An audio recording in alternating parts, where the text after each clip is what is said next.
Hello again and welcome back to our course on PowerPoint 2013. In this section we're going to look at the mini toolbar, or perhaps it would be more accurate to say the mini toolbars, because there are sort of two of them, as we'll see. So, mini toolbar. Now, at one point in the previous section we made the content of this line on this slide here bold. And although we haven't looked at selecting text at the moment, what I'm going to do now is to select that line again using the mouse. So I'm going to sweep across with the mouse, and I want you to watch very carefully what happens. Now, having made the selection and left the pointer over the selection, a block of commands appears to the right, the upper right of the selection, and that is the mini toolbar. On it there are a number of commands, and they are deemed to be the most common or popular commands that I'm likely to want to execute having made that selection. Now you notice on that mini toolbar, the one in the bottom left corner, the bold button, is highlighted, and that's because the text we've got there is bold.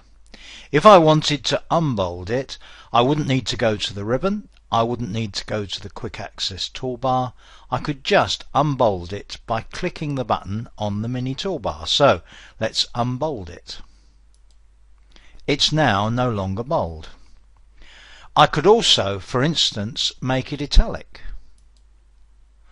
or make the point size much bigger. So it's currently 18 points. I could make it, say, 24 points. So that is how you use the mini toolbar. Now, before we look at doing the equivalent with touch, let me just point something out.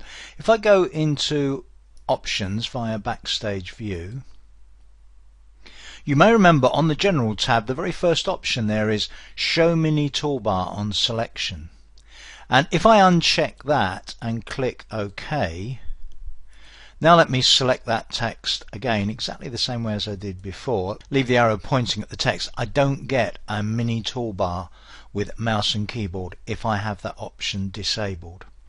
Not everybody likes using the mini toolbar. Some people find it gets in the way, and a combination of using right arrow and contextual help, which includes access to the mini toolbar when you actually do right click, and using the ribbon and quick access toolbar is plenty for them. They don't need the mini toolbar as well.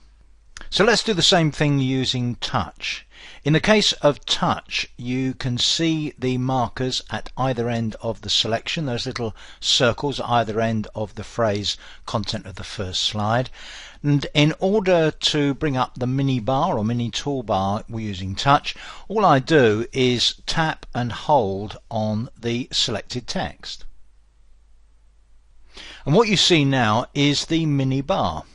Now this mini bar has a different layout to the one that you get using the mouse and keyboard, but other than that the function is very similar. So you have operations like cut and copy, which are relevant to a selection of text, but you also have options to do things like change from italic to bold. And again, I operate these buttons just using my fingers, so let me change that from italic to bold and tap on the I to stop it being italic. And apart from the bar itself, as you can see there, there is a little drop down on the right where I can access a contextual menu. Now exactly what's on the menu is contextual. It does depend on the particular situation, but that will give you access to some more commands. And just one other thing to point out before we move on. In touch mode, as we saw earlier, the ribbon has its commands much more spaced out. When you're using the mini toolbars, it's noticeable that the one you get when you use touch has commands that are much more spaced out to make it easier to operate with your fingers.